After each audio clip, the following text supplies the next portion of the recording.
So, bismillahirrahmanirrahim. Assalamualaikum warahmatullahi wabarakatuh. Alhamdulillahi rabbil alamin, alladzi khalaqal mauta wal hayata liyabluwakum ayyukum ahsanu amala. Asyhadu an la ilaha illallah wa asyhadu anna Muhammadan abduhu wa rasuluhu la nabiyya ba'da, amma ba'du. Saudara-saudara kalian, marilah kita bersyukur kepada Allah Subhanahu wa taala dan mengucapkan alhamdulillahi rabbil alamin. Karena Allah yang Maha Penyayang, yang sayangnya tidak terbilang. Allah yang Maha Pengasih, yang tak pernah pilih kasih. Allah yang Maha Tahu tanpa diberitahu, yang nikmatnya kita terima pagi dan petang, malam dan siang, walaupun masih banyak hambanya yang tidak sembahyang. Salawat beriringkan salam, marilah kita hadiahkan kepada putra Abdullah, belahan jiwa Aminah, berpangkatkan Rasulullah sallallahu alaihi wasallam, yang namanya tidak bisa diragukan lagi. Namanya sering kita dengar. Mari kita bersalawat kepada beliau. Allahumma salli ala Sayyidina Muhammad wa ala ali Sayyidina Muhammad.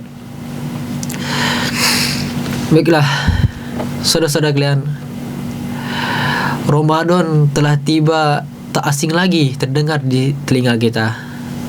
Sebagaimana ada sebuah hadis mengatakan, barang siapa yang berbahagia ketika datangnya bulan Ramadan, maka diharamkan api neraka untuk menyentuh tubuhnya. Walaupun banyak ulama telah mengatakan kalau hadis ini adalah dhaif, lemah, tapi apa salahnya untuk kita menjadikan hadis ini sebagai motivasi di hidup kita. Mungkin bapak-bapak, ibu-ibu memiliki seorang anak, maka ajak. Dulu saya kalau kecil, pas zaman SD, itu mama saya sering ajak. Yuk nak, Rehan, yuk ikut mama, kita bersih-bersih rumah hari ini, Ramadan mau tiba nih, gitu kan. Jadi budaya ini harus dilestarikan, karena walaupun hadis itu dhaif, ini adalah perkara baik. Apa salahnya seorang hamba, seorang berbahagia apabila datangnya bulan Ramadan.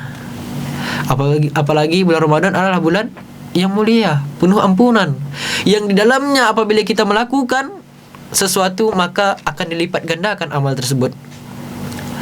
Bayangkan, Al-Quran saja yang kita baca setiap harinya, satu huruf kita baca maka 10 kebaikan. Nabi Muhammad tidak mengatakan kalau alif lam mim itu adalah satu kata. Alif satu kata, lam satu kata, ada mim satu kata juga. Maka apabila kita membacanya di bulan Ramadan, maka bayangkan berapa banyak pahala yang kita lakukan, berapa kebaikan yang telah kita dapatkan. Bayangkan saudara-saudara, Masya Allah, Rasulullah pada Ramadan terakhirnya, biasanya kalau orang tuh akan serius melakukan sesuatu apabila itu adalah yang terakhir kalinya. Makanya kalau orang solat, imam mengatakan sallu salatan mawadhi'. Itu kata-kata Rasulullah, solatlah seperti solat terakhir. Bayangkan apabila setelah Ramadan ini kita tidak akan bertemu Ramadan ini lagi. Bayangkan. Maka apabila saudara telah membayangkan hal tersebut, maka insya-Allah Ramadan kali ini akan menjadi Ramadan yang sangat indah. Rasulullah SAW adalah orang yang mulia. Orang soleh itu biasanya Allah memberitahu kapan tanggal matinya. Jadi Rasulullah pada Ramadan terakhirnya itu dia meningkatkan kualitas ibadahnya 2 kali lipat. Yang biasanya kalau Rasulullah itu sunnahnya iktikaf 10 hari terakhir, maka ia iktikaf 20 hari terakhir. Ditingkatkannya. Bukan berarti ibadah Rasulullah pada Ramadan sebelumnya tidak berkualitas. Berkualitas, sangat berkualitas. Akan tetapi di Ramadan terakhirnya, kualitas ibadahnya Rasulullah SAW ia tingkatkan 2 kali lipat.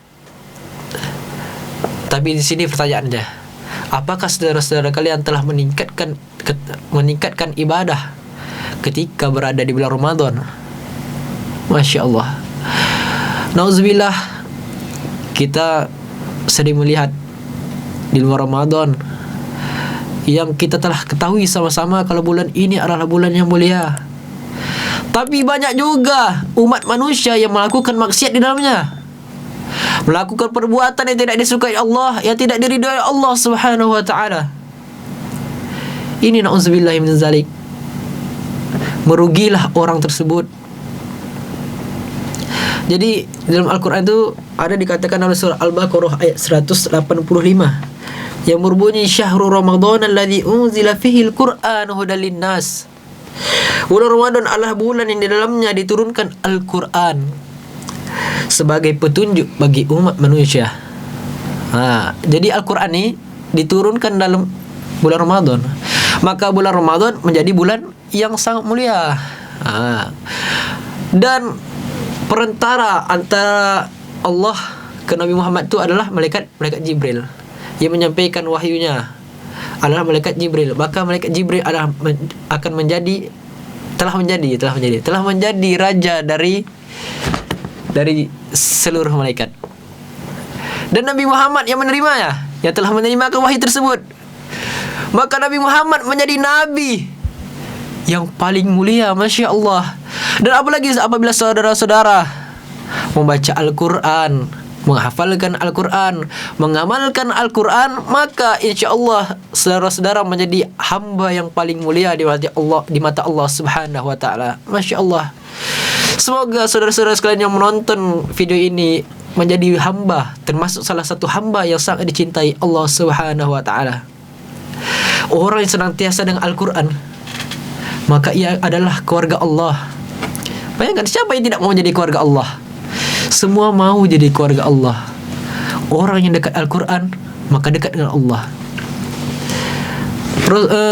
Istri Rasulullah Aisyah pernah ditanya bagaimana adabnya Rasulullah. Aisyah mengatakan adabnya Rasulullah seperti Al-Quran. Maka banyak yang mengatakan kalau Rasulullah adalah Al-Quran yang berjalan. Masya Allah. Apalagi kita yang telah banyak dosa. Rasulullah saja yang telah dijamin masuk surga, yang apabila ia melakukan dosa, dosanya akan dihapus, ia masih melakukan kebaikan. Apalagi kita, seorang hamba yang tak berdaya, yang apabila dijerumuskan ke neraka, kita akan teriak kesakitan. Kita hanya manusia biasa. Umur kita itu sama seperti umur Nabi. Kata Nabi, umurnya antara 60 dan 70. Segitulah kira-kira umur Nabi Muhammad. Umur penonton sekarang udah berapa? Dan berapa pula perbekalan akhirat saudara-saudara. Oleh karena itu saya ingin mengingatkan kepada saudara, marilah kita meningkatkan kualitas ibadah kita. Karena tidaklah Allah ciptakan jin dan manusia kecuali untuk beribadah kepada Allah Subhanahu wa ta'ala. Kesimpulan yang dapat kita ambil adalah bahwa apabila seorang hamba membayangkan Ramadan kali ini adalah Ramadan terakhir, ini adalah pesan saya, saudara. Marilah kita bayangkan kalau sekarang adalah Ramadan terakhir kita. Mungkin setelah ini kita tidak akan berjumpa lagi dengan Ramadan. Mungkin setelah ini kita tidak bisa lagi berjumpa dengan keluarga kita yang jauh, apalagi yang dekat.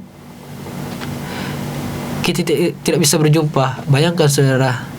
Maka saya mengajak, marilah kita meningkatkan kualitas ibadah.